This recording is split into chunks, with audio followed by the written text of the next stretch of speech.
come as you are, by boat or by car. And I could never figure out, is this a restaurant or a resort or what is it? But, the names escape me at this point, but they were always tiny little cabins up on cinder block and all lined up along this lake. And people would just kind of come rolling in and set up for the week. And they'd either rent a boat or they'd haul their boat. And I don't know. It always struck me as interesting how they were everywhere you looked in the 70s and early 80s. And then as the 80s kind of progressed, they stopped existing. Or these are for sale. And, suddenly, 5 cabins for sale, lots, inquire at the main house, all this kind of stuff. And just thinking, wow, we've got kind of an end of an era here. Not as many of these anymore as there used to be.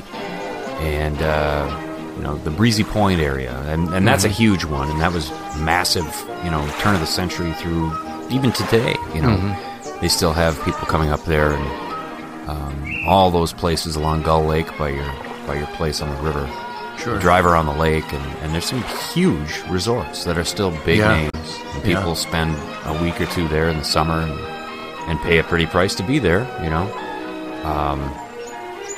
Mille Lacs, Leech Lake, Vermilion, all these big lakes. Lake of the Woods, Buck Fielding was telling us about the one that kind of cracked him up. They'd stay at this lodge, and it was a big lodge house and one cabin. Right. And a 9-hole golf course.